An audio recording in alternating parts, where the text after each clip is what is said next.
Hi, and thanks for joining us today. On today's show, we try and make sense of the Merseyside derby.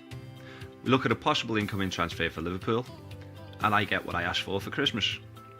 We also have your fantasy football recommendations and predictions for Tuesday and Wednesday's games, at what can only be described as a smorgasbord of festive football.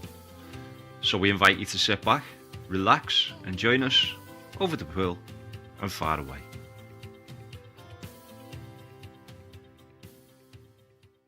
Right, so as you know, I was advertising for a new co-host, as I felt like I needed a yin to my sometimes overly passionate yang. Thanks for the replies, but unfortunately I got stuck with Chris. Merry Christmas, mate. Welcome back to the show. I suppose the most pressing issue that everyone really wants to know now, or at least I do, is where are we going for the office Christmas party? I think being the actual host and me just being the host, that's probably your call. Oh, see now, you had a chance there to show initiative to your new boss and you failed miserably, so...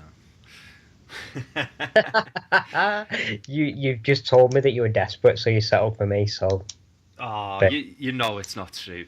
I went back to the roots. I went back to where it all began.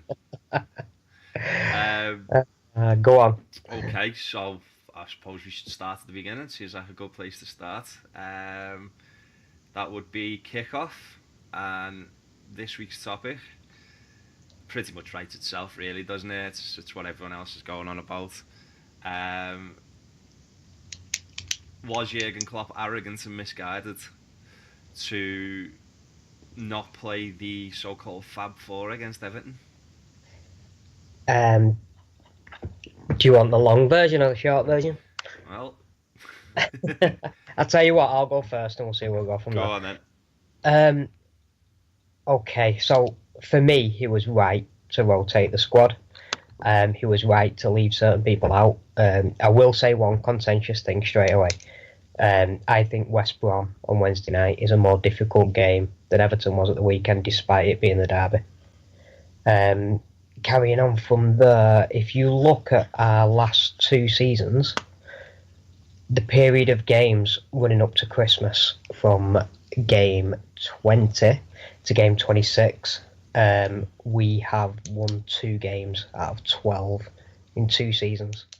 That is due to not rotating the squad, and picking up injuries and being absolutely knackered from there on out.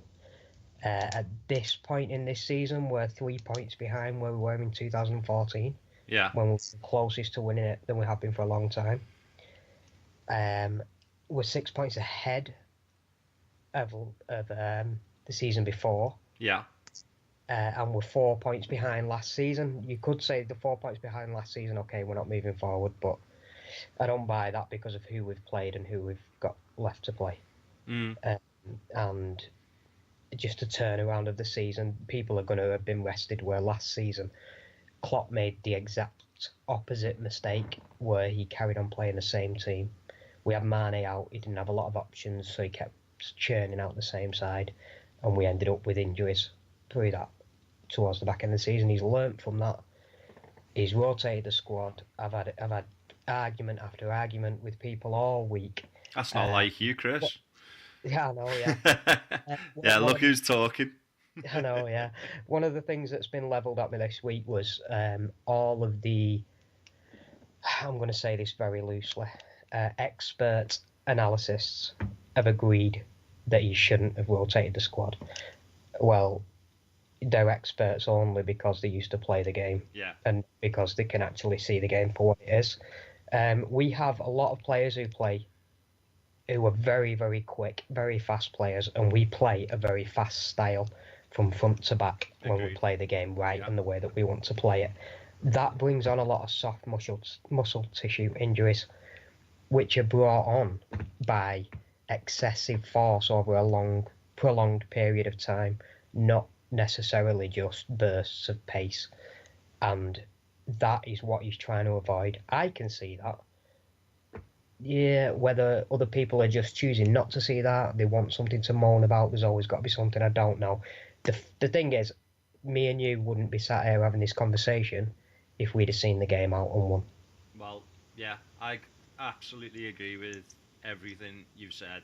I like they had 21% of possession, which is the lowest share of the ball that any Premier League team has had since Opta Stats began. I Right, didn't actually know that. we I made do know. 6 changes, which I can see why people go, "Oh my God, 6 changes and all that." But as I say, lowest share of the ball. If Mane puts that ball in, it's 2-0. It's game over. And Do you I, blame him for not yes, passing, by the way? yes, I do. Yeah, and Do the reason I do is because he put himself ahead of the team. If you look at what's been great about Liverpool the last couple of games, and what has made me like sit up and take notice and say that this is the best that I personally have seen us play in my lifetime, is it's how unselfish it was. It was how that front four, it didn't matter who was scoring the goals. And against Moscow, something really special happened where they were determined to get Salah a goal, and it happened. I'm going to stop you there.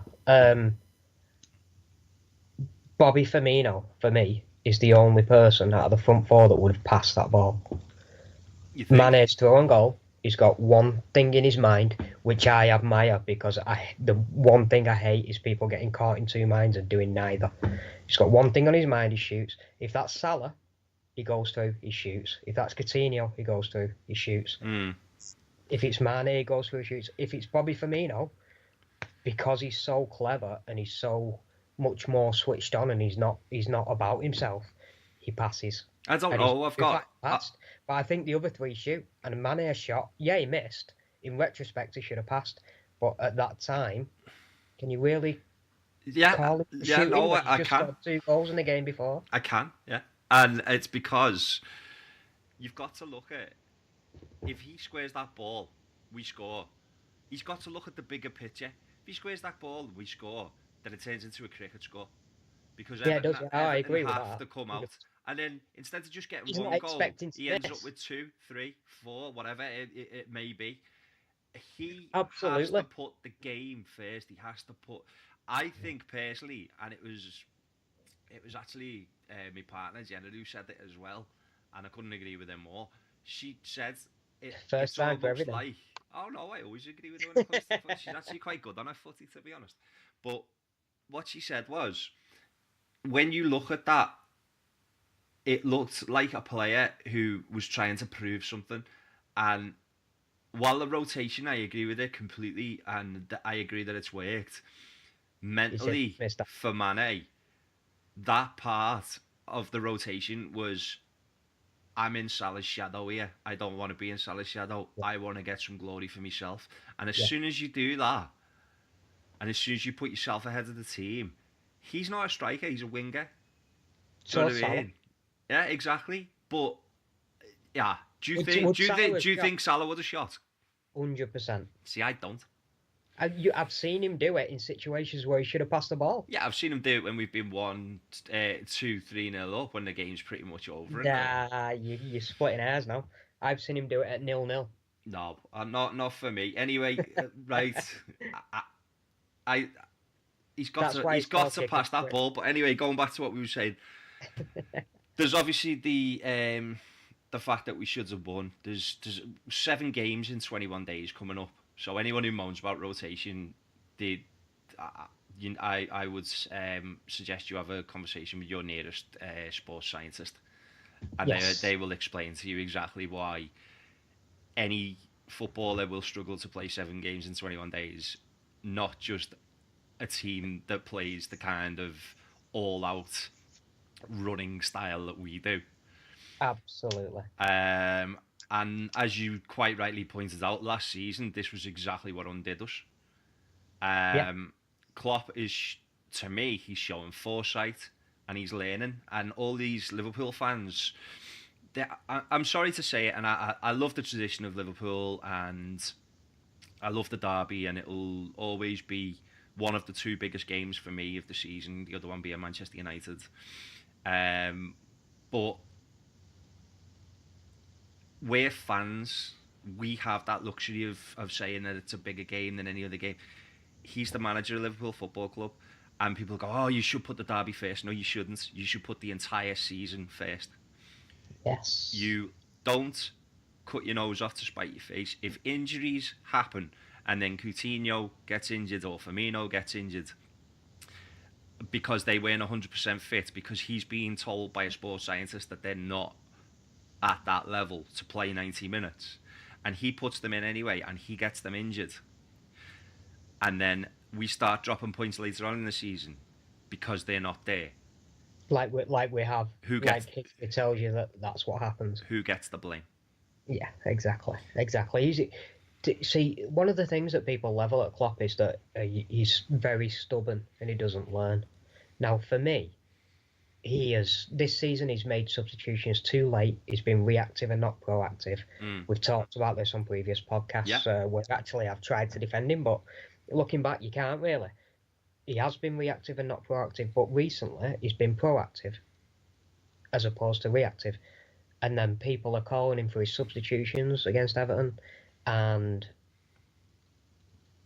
calling him for his rotation policy now, where all he's doing is looking at his last 2 seasons at this point and thinking, we need to change something here because we're not gaining as many points as we should be. If the same people who called out Klopp weren't the same people who are now calling him out for doing exactly what they told him not to do last season, exactly, I'd have no problem. It's simply the fact that the Merseyside derby is such an emotive topic and it's such a traditional thing, and it's, oh, you've got to go 100%, you've got to go all out. Yes, you do.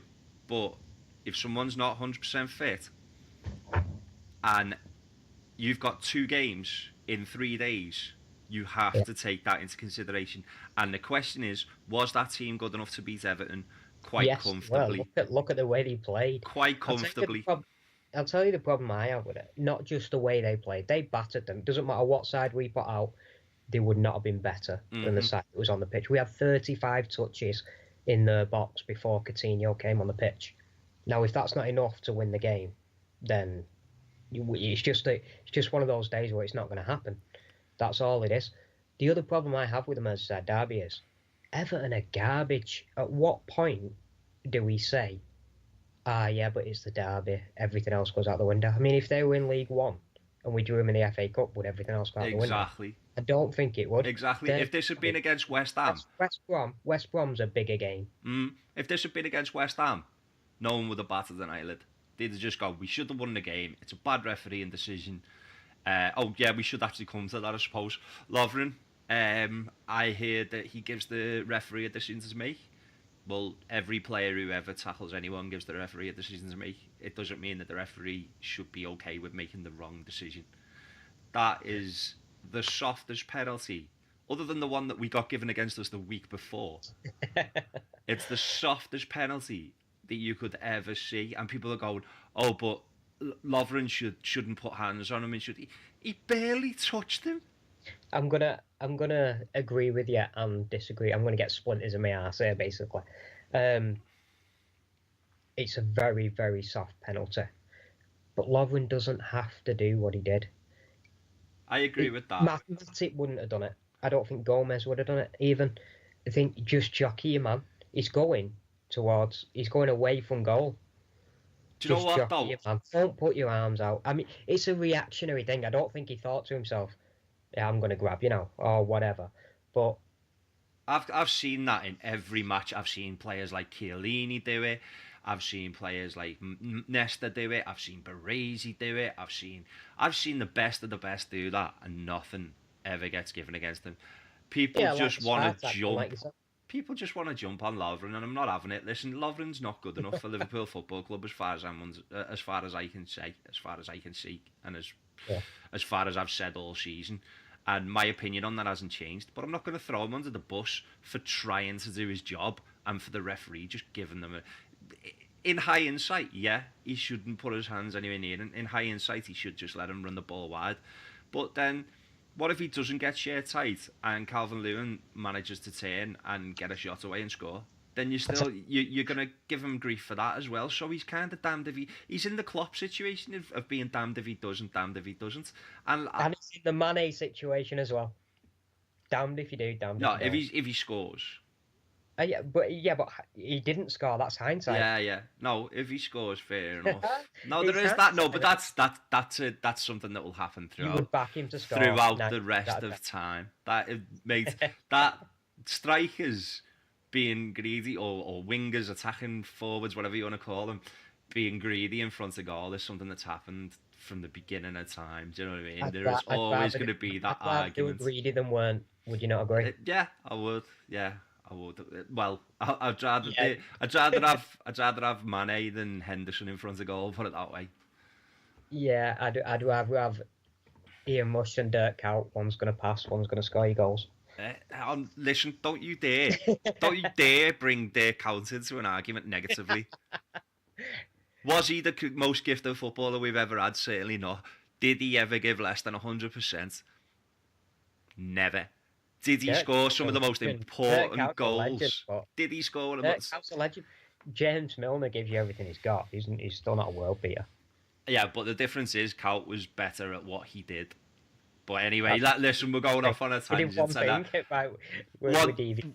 thing I'm going to try and do more often in this podcast is not go off on the tangents. I'm gonna rein myself in. Yeah, just a few last words I think on this. People, I understand, as I say, it's an emotive topic, the derby, and I understand that there's this. It is the biggest game. It means a lot to us, and you know, it means a lot to me, no exception. But it's still only worth 3 points, and in this case, a point. And if you gave me a choice to draw both the derbies, and that meant that we'd have a better chance of picking up maximum points in the next 4 or 5 games after them or around them, then I'm sorry. As much as I love beating Everton, and as much as that's one of my favourite things, I'm more about what Liverpool can achieve over the course of a season. If we went out and won a league title and lost to Everton both times, no one would say a word. They would. They'd never fucking shut up about it. Yeah, they would, but you know, listen, that would be their trophy, and we'd have the actual trophy. Do you know what I mean? I would, if you gave me that option now, I'd sign up for that. And absolutely. And if you wouldn't, and I know there's a lot of people who wouldn't, and I understand where they're coming from. And no, is there? No, oh yeah. Oh, believe me, people, if they did the double over us, but we won the league. To be honest, I won't go into how bad they were, because I don't really want to give them the satisfaction of acknowledging their existence at Anfield.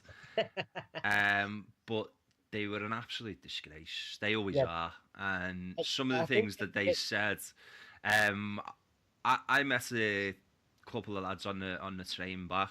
There was Charlie and Isaac, and I'm sure they'll be happy to hear their names in the show, hopefully. And then there are a fella whose name doesn't matter because he's a blue. They're the new generation, yeah. Yeah, no, but everything gets better. No, they sat in the away end, and well, the reason that I found this out was because we were talking about football, and I said to them, I think Charlie must have been in his 20s, and Isaac, I don't know how old Isaac was, but he was a kid, you know what I mean? He was a good lad as well. But they both had half and half scarves. Fuck off. Yeah, hang on, wait. See, now you know what I'm like with half and half scarves, and everyone who knows me or listens to this knows what I'm like with half and half scarves. But they actually gave me the only reason that you should ever buy a half and half scarf. The old man. No, they tried to say that a little bit. I think they were trying to be respectful to their half fella, and fair play to that. But it doesn't matter. My brothers are blue. I wouldn't buy something blue just to placate him, let's say. But no, they actually gave the only reason. They said, first of all, they sat in the away end, which is not something I would ever do with a gang of Evertonians. To get away with wearing that. So respect to them for that. And second of all, they said it was the only way that they could wear anything at Liverpool. Yeah, no, I get that. That, to me, is the only excuse I have ever heard for a half and half scarf. That's legitimate. Yeah. And it's the only one I'm willing to accept. So no, I'll give you another one. Go ahead. European games and finals. Yeah, no, but that's all right. I should say a domestic half and half scarf. Yes. I have an half and half scarf. I have AC Milan against Liverpool. I bought it in 2005 when I went to the European Cup final. It's one of my most prized possessions. All right. Let's get that in there. Yeah, why not? Why not? I'm gonna dine out on that for the rest of my life. I went to the greatest European Cup final ever. How many people can say that? Do you know what I did that day? Go on. I went to work. Oh, Yes, thank you. do you know what? No, Do you bleed from it? no. I've I've got sympathy, but thinking back, Well, not that much. I was in the middle of a square, watching thousands of Scousers kicking one football up in the air and waiting for it to hit someone on the head, then just go "Way!" Hey! while drinking You never got copious a amounts kick of in. alcohol, and we managed to get. Oh, I can't think what they're called, but you know the fellas who stand outside hotels and basically say you can't come in. Yeah. Not like sort of like hotel Concierge. bouncers, if you like, not security, if you like. No. Concierge. They're the ones. Couldn't think of the name. Managed to make friends with one of them, so that due to the copious amounts of alcohol that we were drinking, we had somewhere where we could go and use the toilet. So Excellent. we were going into like pure posh hotels to use the box. No one else was allowed in. So that was Excellent. anyway. Well, I could tell you a lot about that trip, but We suffice do to say, it was Spencer diverse. it was the greatest of my life. So anyway, getting back to what we were saying, as I say, just to switch topics, just to end this topic, I want to bring the attention of something, and it is like me saying, if you could say two losses to Everton and win the title, it's the thing. But Guardiola's the flavour of the month, and rightly so. He can do no wrong. Okay. Guardiola drew to Everton. Mm, That's the only hello? blemish on Guardiola's CV so far this season. He drew to Everton. He drew to Everton, and he rotates his team constantly. He's been rotating his He team does. all season. I have had this argument literally today. Somebody said that Klopp's rotating too much, and I quote, I can't remember the last time that City didn't play De Bruyne or Silva. I can. So I had to dig back, because I do. Like, I had to look back, because I like to be clued up before I argue back on the topics that I'm talking about. Yeah. And Silva has been on the bench for 3 of the last 6 games. Yep. Both of them have been rested for 2 of the last 7. There you go. There you go. Exactly. And you know why? It's because Because you Klopp. have to. No, it's because Klopp and Guardiola understand the future of the Premier League. They understand the physical demands. Uh-huh. They understand it's a squad game, It's not and they just are the way Premier ahead League, of the It's the curve. future. It's the future of the game. They're ahead of the curve. Yeah, they are. The reason they are such great managers is because they don't just do what everyone has already done. They innovate. They also, and this goes against them sometimes, especially with people like my dad, who will be listening. They also don't give a shit what people think. And you know what? If they're in a situation And like it that, hurts why them should they? sometimes with some people. My dad goes, well, he's arrogant. He doesn't care what people say. Well, he's corrected himself on a few things that he made mistakes on last season, like playing the same team at this point of the calendar year where you have to rest people. And he's corrected himself on bringing subs on too late and being reactive, and now he's being proactive. And actually, he's doing the right thing. But I still get the arrogant angle from people like Duncan Stridgen, my dad. Big dunk. Shout out.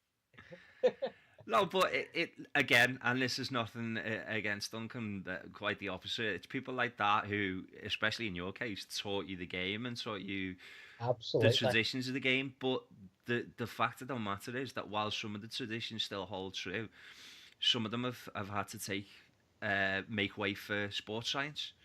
And if you stand around admiring the past, you'll never build a future for yourself. You can admire the past and you can build on it. You can be inspired by it, but you can't be overawed by it, and that seems to have been the problem at Liverpool for the best part of like 20 odd years. Absolutely. I'll tell you another problem with this rotation thing. Sorry to cut in. No, Though, no, not at all. But one of the other things that's been levelled at me is they're on 100 grand a week, 200 grand a week, 300 grand a week. That doesn't make them robots. Exactly. That doesn't mean. I mean, if you had a marathon runner, you wouldn't say one on Monday, one on Wednesday, one on Saturday, and expect the same time on Saturday as they ran on Monday. No, it doesn't work like that. It doesn't work like that because you have to best people. You can play them. I'm not saying they're not fit to play. They are fit to play, but they are not as fit as they were on Monday. Of course, and they will not give you the same performance that they gave you in the first game of those 3 games as they were in the final game, and then they'll get slated for it. And it's not their fault. It's because they're being overworked, and Klopp is not overworking them. No, I think you've just summed it up very nicely. I've got nothing else to add. I think we've covered all bases on that. Unless there's anything you'd like to add. No. Let's move on. No. Okay. Before well, in too much trouble off the old man. So we're on to cash or stash. Thomas Lemar, for you, cash or stash? Go on, you're going to have to remind me on this one. Is cash buy? Cash is buy, stash is keep your cash. Stash. Ah, interesting. You weren't expecting that, I wasn't expecting that from you at all. Right, Go on, I'm going to give why? you some reasons. Before you move on, I'm going to give you some reasons. Go on. Right, the first one is 90 million. Now, I know that doesn't mean a lot these days. 86, 90 million, that's what they're bouncing around at the moment. For a 22-year-old who is proven, that is brilliant business. Brilliant business. But for a side who already has players in that position, not just players in them positions, but players that you can bring in to replace them players in them positions, that money could be spent better elsewhere, in my opinion. Yeah. But unless the only reason this is a good move, which also makes it a bad move, is he Salah's replacement? What? Seriously, it's been sounded out, and apparently Real Madrid are going to come in with a big move this summer. So I think if we move for Thomas Lemar now, in January, Salah is going to think that's a door opened for him. No chance. I'm not having that at all. He's got 5 years on his contract. He's got no... what's it called? He's got no minimum fee. Yep. You're telling me we're going to get rid of a player after 6 months? I would hope not. It's never going to happen. Oh, no, he's not going to go in January. Well, even this season? Yeah, in the summer. No chance. No, I don't think he is. If he does... But I think if we sign Thomas Lemar, I think that's a replacement for Salah. I don't think it's an addition to the team because we don't need him. Couldn't disagree more. Elsewhere, and I can give you names on where it's better spent elsewhere. I agree with that, but I couldn't disagree. Yeah, I'll come in now. Right. What does Thomas Lemar do well? Excellent close control. Strong enough to hold players off at his back. He's excellent on the half turn. He's a natural footballer. He's capable of playing anywhere across the attack and midfield positions, but he is heavily left-footed. Doesn't mean he doesn't use his right foot. He can pass with his right foot and that, but most of the good things he does with his left. Does anyone else in our squad do that? Well, yeah, there's quite a few. No, there's one. No, but hang on. He was heavily left-footed. Hang on. Brilliant across the back. I know what you're getting at, but let me finish. So he's the kind of player you could see fitting into any attacking side in the world. I'm a big fan, and I do believe there's a lot more to come from him. Now, is he like Salah? No, not even slightly. He's nothing like him at all. He's left-footed, that's about it. Is the weight on his passes... The things that stand out to me are the weight on his passes, his vision, and his contribution to assists. So you're replacing Coutinho with him? I think he's the replacement for Coutinho. Yeah. Now, listen, hang on. He's obviously not Coutinho. He's not going to get you those incredible free kick goals for a start. Though, in his favour is he's a much better corner taker if you actually watch him. Always beats the first man. Always gets Chamberlain's a better corner taker. No, I'm just giving the positivities. Listen, whoever I bring up to replace Coutinho, you're gonna have a go. I'm just saying. No, I'm not. I'd get rid of him. You've changed your tune. I have, yeah. Oh well, hang on. Let me finish anyway. So, as I say, he's obviously not Coutinho. He's not going to keep the ball the way Coutinho does. And if we got him, he'd be the kind of player who would make me think we'd need a defensive midfielder even more, because his game's more risk orientated than Coutinho. What he is basically, he's a good replacement, and that's the best you can hope for if you're looking to replace a world class talent on the cusp of being a world class player, which is what Coutinho is. The move to Barca will push Coutinho over the edge. It will make him a fully fledged world class player. He's suited so much more to that league. He'll have better players around him. He will suit that setup absolutely perfectly, and he will just take to it like a duck to water. So anyone what's that? So would I? Yeah, no. So exactly. So if you've got a player with his ability going into that setup with Messi and Suarez and Dingy, yeah, most players would. But Coutinho, you tell me a better attacker midfielder for Barcelona right now than Coutinho? No, it's him. But give us 200 million, you can have him. And that's where the sticking point is. Give us what you paid. Give us what Paris Saint-Germain paid you for Neymar. Exactly. And then go and get Neymar back, because apparently he's not happy. So, and then just is that right? I've not heard that. Yeah, I've heard he's absolutely miserable in Paris, but that's another thing altogether. Would I cash or stash? I am gonna say stash, and here's the reason why. The money's better spent elsewhere. Yeah, Lemar is not anything in this team that we don't have. He's not a specialist like Coutinho.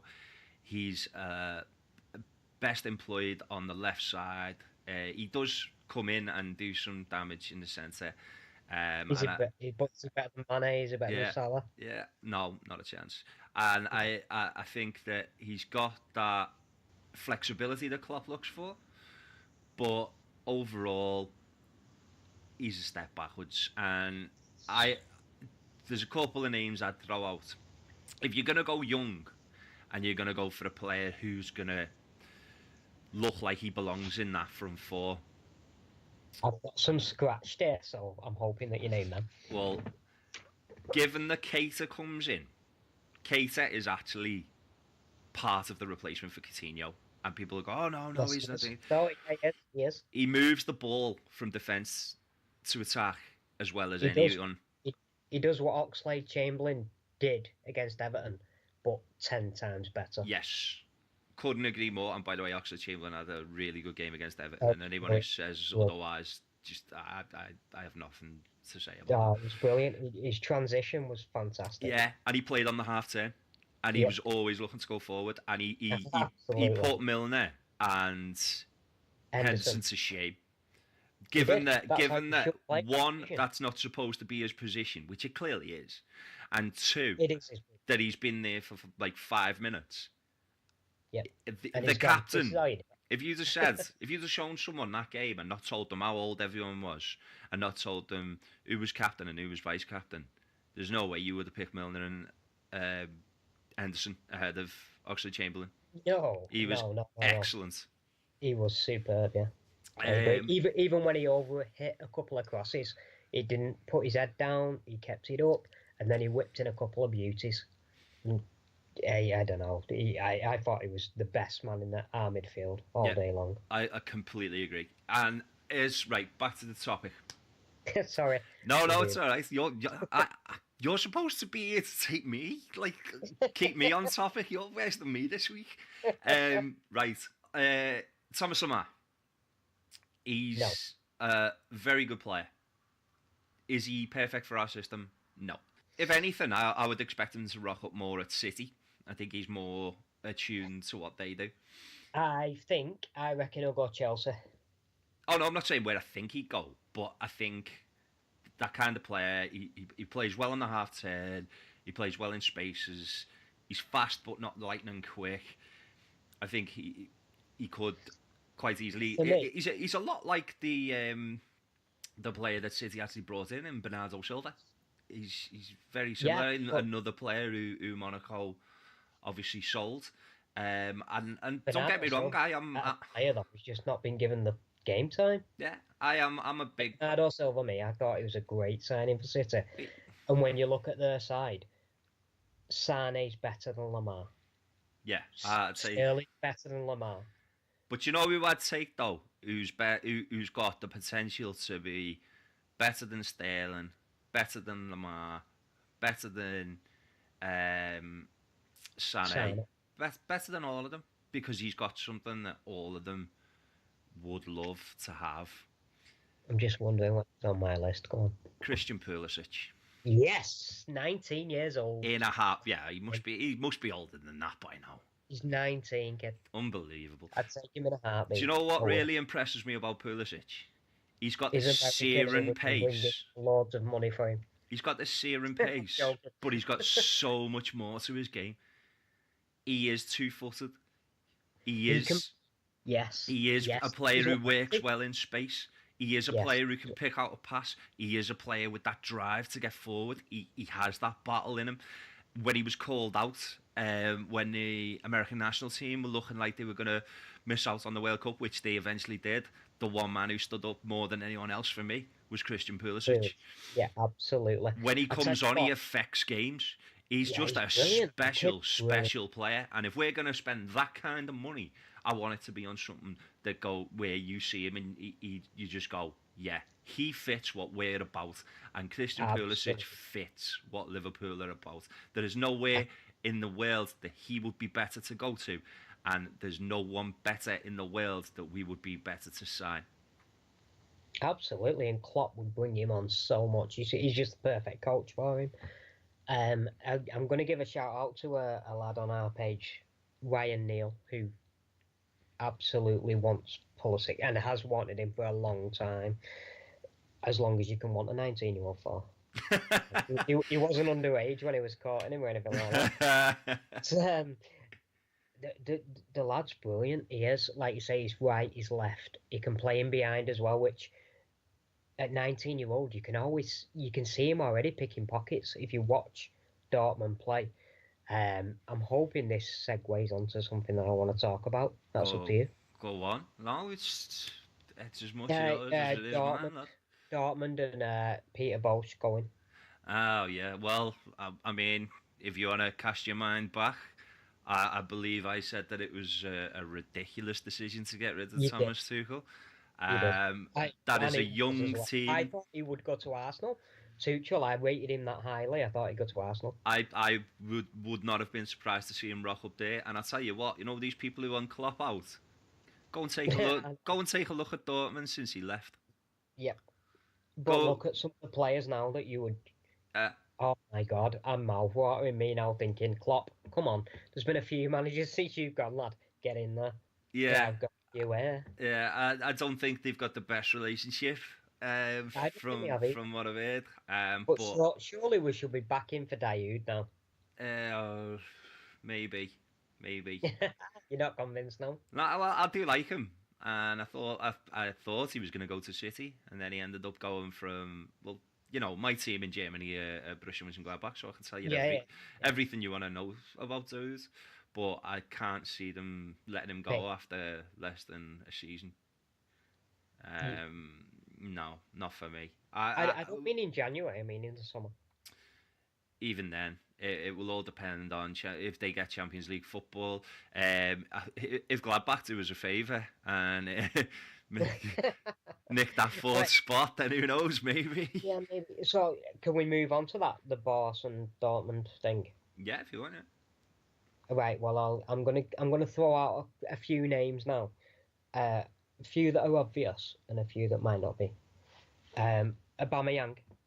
Mm. If we're gonna go for if Sturridge is gonna go, yeah, which he might be going abroad. If you're gonna look for somebody else with pace to add to what we've got, Aubameyang is the perfect. if the price is right, he's not gonna be. He's gonna leave in the summer. Listen, There's a imagine he's lot that Aubameyang doesn't have to his game, but the one thing he does have to his game is something that no one else in our team has to their game, and that is the ability to score goals from anywhere. Absolutely. Obviously, Salah is, to be fair, bringing that to the table now. He is now, but that's new to his game. Don't get me wrong, I'm not knocking him, but I'd rather have. You don't want Salah as your number 9, and he's becoming our number 9. Yeah, no, completely agree with that. Salah's the kind of player who you want, who his goals are a welcome addition. Not exactly. He's our top scorer now. He should not be our top scorer. No, he certainly shouldn't. And Aubameyang, there's a reason that he won the Golden Boot last season. And by the way, he wasn't settled last season. He still won the Golden Boot. Exactly. So, I mean, talent-wise, is he the perfect fit?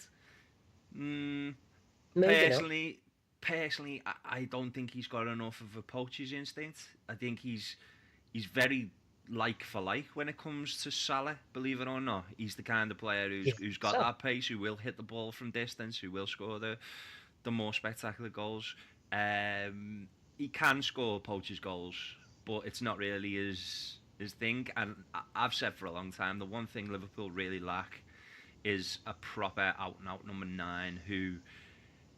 The chances that we create, and this is nothing against Firmino, because Firmino should now just drop back where Coutinho is and might even be the answer to the Coutinho riddle.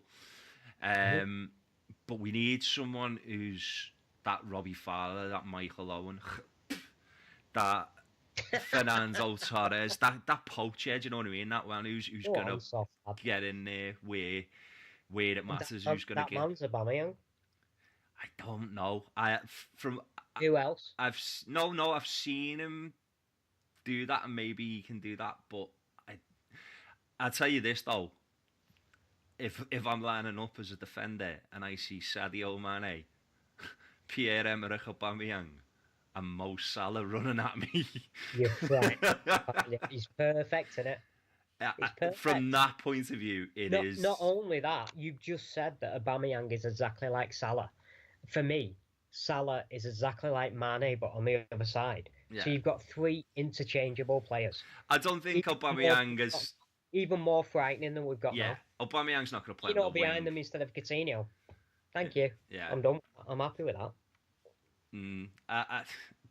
What I will say is this. 35 touches in Everton's box before Coutinho came on the pitch. Well, what I will say is this. Coutinho is the type of player that Klopp's never had before. I was looking through and thinking about it, and he's never really had that number 10. And the closest that he got to a player like him was Kagawa. And Kagawa's more like a Frank Lampard, if you like, someone who'll sniff around the edge of the box looking to score goals himself rather than... a fat twat. Come on, let's have a bit of respect. He wasn't that bad, Lampard. He was a decent player. I'll tell you what, mate. He's one of the more underrated players I've ever seen. And I'll tell you this about Frank Lampard. Towards the end, he's Roy Keane in our circles, and Roy Keane's an absolute legend. Yeah, but you look at Frank Lampard towards the end of his career. Just when I'd say that's when he hit his peak. The last couple of years when Chelsea won the European Cup and that. When he sat a bit further back? He added so much to his game, and I respect him for that. Now, was he Steven Gerrard? No, but I can understand that, but I think he deserves a bit more respect. And as far as I know, he never really called out Liverpool as bad as, some people did. And I think he's always come in for a little bit more stick than he deserves. I mean, big fat Frankie and all that. Conversation about Lampard, but for me, he based a career on late ones. Why not, though? If it works, why not? Oh, no, it worked for him. Don't get me wrong. He was brilliant. I think he did. And I think it's no coincidence that when Mourinho left, he became a more all-round player. Because Mourinho doesn't want you to be an all-round footballer. He wants you to be... He wants you to do what he wants. To fit his hole. That's it. And then... Oh, that sounds a bit wrong, but... Right, okay. Anyway, on Dortmund. I'm going to give you some names now that you're probably going to throw back at me. Oh, just let me say quick. And I'm glad I'm talking to you about it because you're good on German football. Let me say quick, though, what I was saying there about Kagawa. Klopp's never So- had that number 10. He's never had that Coutinho. He's never had that natural, not look to score first number 10. He's not used to it. And to be honest with you, I think the only reason that Coutinho got in the team is because he was Coutinho. I think if it had been another number 10 of a similar ilk who didn't have the same quality, I don't think Klopp would have found a place for him. And I think now we're gonna move away from that. Why would you find a place? No, but I think we're gonna move away from that and all this. Max Meyer. I can't see us being linked with him seriously. I don't think he's a Klopp type player. No chance. I will throw one name in, just before you start on your Dortmund, and that's Draxler. I'm gonna hammer Dortmund, by the way. So Julian Draxler. Yes, I like him. I love him. I like him, but I still think he's similar to what we've already got. No, I disagree. I think if he was to, all right, if he is similar to what we've got, the closest player I'd say he is to is Coutinho, is Firmino. Really? Yeah, I really would. Okay. Don't think he's anything like Salah. Don't think he's anything like Mane. Don't think he's a Coutinho. A closest, and it's still not like a massively close comparison, but he reminds me a little bit of your Dennis Bergkamp type player. He really does. If you watch him at his best, he comes. I would have Draxler just off the striker. He's not good enough. I disagree. I'd have him out wide. I'd never have him just off the striker. I don't think he's good enough. I really don't. Don't like him out I think wide. he's more an Arsenal player out wide than he is a Liverpool player behind the striker. Don't like him out wide. I think he's more of an Italian type number 10. I love it. We both see it different. Yeah. Well, time will tell when we see where he goes and all that. But his skill set for me is close control. He can score goals. He's close control, but then he's got acceleration from that. You don't need that behind the striker. Peter Beardsley never had that. Yeah, but just because you don't need it, it doesn't mean you don't take it. No, yeah, but you play him in a different position. Why waste him there? No, that's for me. He's a number. No, just because someone's got pace, you don't play them out wide. I don't agree with that at all. And I don't think he's got the vision to play where you want to play. See, I do. But anyway, we'll carry this on at a later date as Julian Draxler's career developments ensue. When it disappears, you can apologise. Yeah. Okay.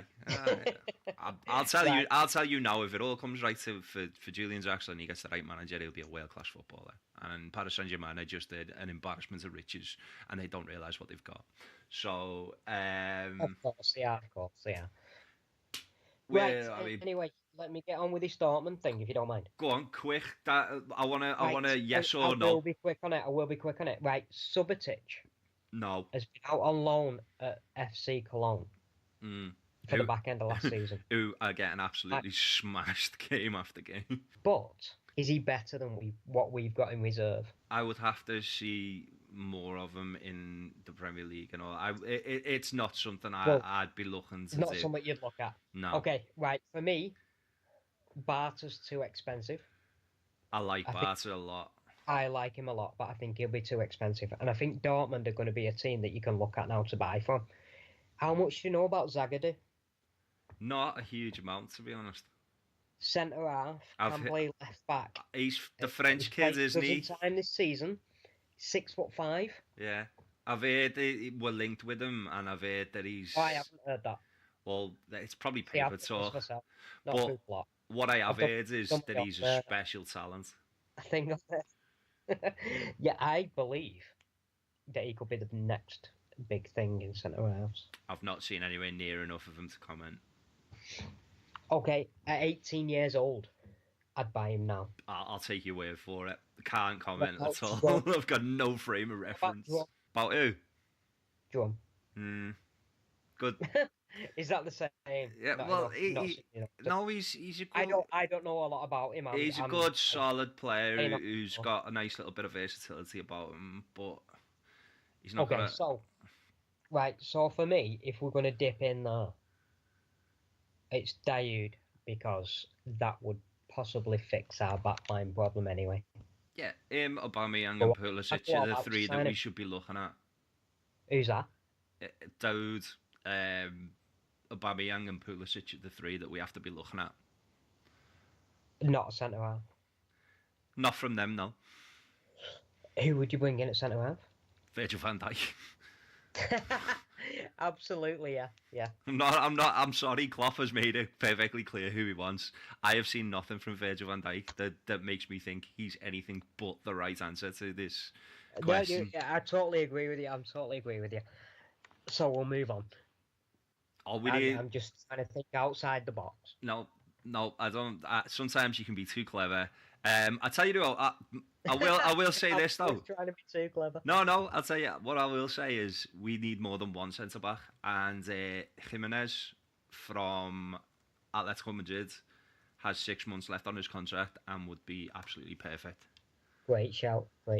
So, yeah, that's where I was coming from with Subotic. If you had Subotic or Klavan on your bench, or someone get injured, which one would you play? Well, from what I've seen, Subotic. Exactly. But I'd have Socrates. 29 years old and he'd be cheap as chips. I'd have Socrates over both of them. Yeah, of course you would. So, we could go on and on. Anyway, right to Premier League fixtures, because that's what we're here for, isn't it? Let's face it. Burnley against Stoke. 2-0 Burnley. I think Stoke are down and out. Hughes is lucky he's still got a job. I will go 3-1 Burnley. I have not backed against Burnley at home this season. I'm not going to start now. No, they're brilliant at home. Crystal Palace against Watford. Your fanboys will win 2-0. Okay. I think it might be a bit more tricky than that. I'll say 2-1 Watford. Huddersfield against Chelsea. I think Huddersfield will give a good go at it, but Chelsea are going to be hurting after the weekend. Chelsea 3-1. I go 2-0 Chelsea, and I agree. Huddersfield will give it everything they've got, but there's a reason that teams like Chelsea stay up at the top, and that's because they don't lose 2 games back to back. Yep. If they do, going into the Christmas period, well, at the start of the Christmas period, that could be a cause for concern for them. And another point, just to go back to what we were saying as well. Who didn't rotate their team? I believe Chelsea didn't rotate their team. Chelsea didn't rotate their team, and they lost. And they lost to West Ham. Correct. So because they were tired. But surely because they played their best players, they should just win the game. That's how it works, isn't it? Wait, apparently so. There's one to ponder. Tomorrow we've got Newcastle and Everton. I'm going to go one apiece there just because Rafa's going to want it so much. I'm going to go 0-0 because when I think of these two teams, I think of defence. Defence. American friends too much. Yeah, do you know what? I'm not even apologising for it anymore. It is what it is. Every now and then it's defence, and every now and then it's defence. Every now and again I go a little bit scouse, so yeah. I can forgive you for that. I'm a little bit country. I'm a little bit rock and roll. Southampton against Leicester. I'm going to go Leicester 2-1. I'm a little bit worried about Southampton this season. I think they could slip, you know. I'm going to go Southampton 2-1. And I'm not worried in the slightest. Really? No. Swansea against Man City. City 3-0. I think they've had a few games recently where they've just about edged through late on, last 5 minutes, injury time and all that, but I think they have to pull the finger out now and prove they are actually the real deal. Swansea don't get enough goals. City get goals by the hat load. I'm going to say this is the one where they come back and smash someone. I'm going to go 5-1 City. Okay. Liverpool against West Brom. Right, this is the one where I'm going to go for someone to smash someone. I think Sadio Mane is one of those players that reads the press. I don't like that. I don't like that at all. But I think it's going to make him come back extremely determined. Hopefully he passes the ball. I think. I'm only joking. I'm not calling him out. It'll make him more determined to shoot. Yeah. I'm going to go Liverpool 5-0. I'm going to give them a little bit more credit. I'm going to go Liverpool 3-0. but I think it should be comfortable. Mhm. Thanks to rotation. Man United against Bournemouth.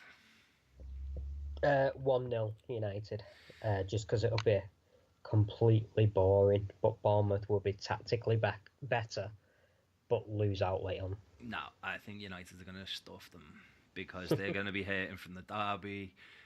They're going to want to play football and Really? put that to Does he bed. ever want to play football? No, they are. They're gonna want to play football in Has this. Mourinho ever wanted to play football? I'm telling you now. You watch this game. They're gonna want to come out. Those players are gonna want to come out and score goals, and they're good enough to do it as well. If Mourinho was a tennis player, he would be one of them that just defended everything and knocked it back for you and waited for you to knock it out. And what's your knowledge like of tennis? Who would that player be? I have no idea. So what? That player's actually it's Djokovic. Is it really? Yeah, he just keeps going and going and going. He's a machine. Well, yeah, I'd rather be a Pete Sampras. Mm. We'll leave that there. No, I'll say Man United 3-0. I'll give them the same score as us. Yeah, do you know what? I'll go 4-0 for them. Because it seems to be, because 4-0 is like their most popular scoreline. I'll have you a private bet on that. Okay. What's the stakes? Whatever you want. Oh, Chris, you say the sweetest things. I'll tell you what, for the next one, you're the co-host. Deal. So you've, go on, I've got Man United, you've got Bournemouth. No, I'm not doing that. No, come on, I'll be, what, you can't lose. That you put in? Nah. Bottled it in the bet. Have I sworn in this podcast yet? I don't think I have I? Oh, bad man. I think I've cleaned it up a little bit. I didn't realise you were on the BBC. I know, yeah. Well, we actually got a complaint in from someone that we swear too much, but fuck that. Yeah. It's passion in it. Do you know what I mean? Yeah. I don't swear unnecessarily. I don't say it every other word and all that. So if you have I do sometimes. If you have a problem with it, listen to the BBC. Go and listen to Robbie Savage if you want your football insight to be clean. Yeah. If you want us to talk about Robbie Savage, it's not going to be clean. He's not as bad as he used to be. I'll give him some credit. Tottenham against Brighton. 2 apiece. Ooh, I like it. I've got a couple of shocks actually. 2 apiece. I don't think Spurs will fancy it as much as Brighton will. It's difficult to say they were a better attacking side, but in the final third, I think they are. I think if Dele Alli's on form, Brighton will struggle. If he's not, Brighton will draw, possibly even win. Well, I never. I'm going to take Tottenham. I'll say 3-1 Tottenham. West Ham against Arsenal. My shock of the weekend. Ooh. And one that I'm going to put money on as well. Well, it's not shock of the weekend. It's Wednesday. Well, week then. West Ham 1, Arsenal 0. Do you know what?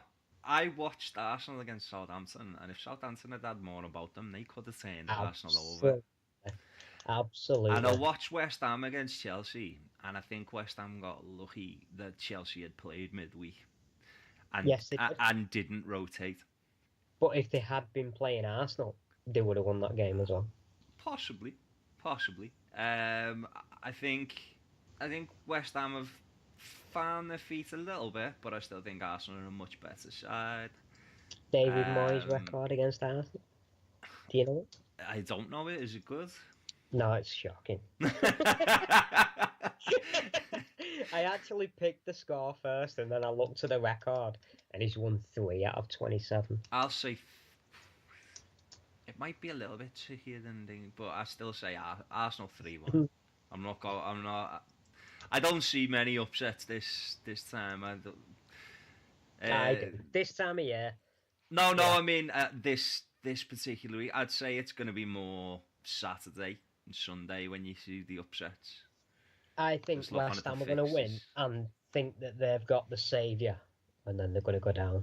No, I think West Ham got lucky. They played Chelsea at the right time. Back-to-back home games. They will be on a high. They will make it difficult for Arsenal, but I think Arsenal have got too much. I would love to be proven wrong. I'd be But delighted. Conte's a great manager. How could he have possibly have got that wrong? Well, do you know he's got the best points per game of any Premier League manager ever? He's got a really good squad. Even better than Guardiola. Who didn't have European football in his first season in charge? True. I didn't say it. There weren't reasons why. I just said that. Whoa there, Chris. I wasn't calling him out. I think people throw these stats out there without actually thinking about the facts behind them. Well, you know how I feel about that after last week's podcast. Uh-huh. Well, not last week's, the week before. Apologies as well. I had to go into hospital, which is why there was no podcast last week. No excuse, to be honest. I know, yeah. I'm joking. No, I should have. I could have done it, but I was in quite severe pain, and it probably would have just been me just going every 5 seconds. So I took the executive decision. I apologise about that as well, because he disagreed with me, so I kicked him really hard. Yeah, in the shin. I couldn't reach any higher. Right, fantasy player. Who's your boy? Shaboy. I kind of touched on it before. I think he's going to be angry, and I think he reads the press. So I'm going to go Sadio Mane. Oh, Mane. I like it. I'm going to sing. I like it. I'm going to say... I would have said last week as well. I'm going to say Ruben Loftus-Cheek. And the reason why is because Crystal Palace are desperate for points. So they can't sit back and they can't just defend. Nobody shoots more in that team than Ruben Loftus-Cheek. He's cheap, he's cheerful. If you need someone like that, if you want to talk about a big player, I'm going to throw it out there and everyone's going to laugh. And I'm either going to look like a genius or a fool, but I'm going to say Romelu Lukaku. What? Yep, I'm going to say Romelu Lukaku. You said Loftus-Cheek? No, I mean for me big player. Loftus-Cheek's me sort of... cheapo, me little cheapo one. I'll tell you what, on that, before we sign off, I'd sign him. He's out of contract in the summer. Who, Loftus-Cheek? Mm-hmm. Interesting. I've always been a fan. I've said on here a couple of times, him and the other lad, Chabala. I like Chabala. Yeah, I like them both. Where's he now? And let's face it, we don't have a bad record at signing supposed Chelsea rejects either. Exactly. So, if you're listening, Klopp, might be a nice little squad player for you. I did a post on it a while ago about Loftus-Cheek and somebody else. It's not coming to my mind now, but there are options there for cheap who are good players. They're just not getting game time. I'd have him in a heartbeat. Yeah, I would as well, and I think that pretty much wraps it up. Can we say something about Liverpool though? Because like the last thing, so we'll say that. Go on. We'll just wrap up on the Liverpool West Brom game. What score did you go for? 5-0. 5-0. I went 3-0. I know.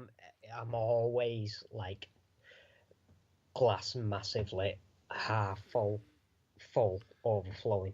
I always am. Nothing wrong with that. I just feel after that result, not only is Mane going to be thinking, yeah, probably looking at that video, I should have squared it. He's going to want to score goals. The rest of them are going to as well. They're going to want to make up for that because you should have won that game. I think we'll absolutely annihilate them. I think 5-0. Okay. Who's their manager now? I think could be Kind in the end. It's Pardew, isn't it? Yeah, I can't stand him either. Yeah, I'm not a fan. I used to like him, you know. I'll tell you this though, he won't sit 11 men behind the ball, Pardew, from what I know about him. Yeah, which is why they'll get battered. He does try to play a bit of football. I'll give him that. Yep. I used to like him, mate. I tipped him for the England job at one point. We don't know. No one cares about England. I'm not talking about that. And on that bombshell, Chris. Not English. On that bombshell, I'll let you go, mate. It was a pleasure to have you on your first official co-host. I know you've done it before, but that's it. I know you're not getting away now, lad. I know. You're part of the team now. And I'll speak to you soon, mate. And you, Sunshine. I'll Take speak it to you easy, soon. buddy. All right, bye now. Ta-ra. Right, hope you all enjoyed this week's show. Wonderful to have Chris on board. Thank you very much. Chris is now very much part of the team at Over the Pool and Far Away. And I'd also like to thank Jamie Harrison for being the first person to email us at otpafa@gmail.com. Thanks for the good wishes, and hopefully we can get a few more people emailing us. Don't forget, tell your friends. We're on Facebook, Over the Pool and Far Away. And I suppose all that remains for me to say is, come on Liverpool.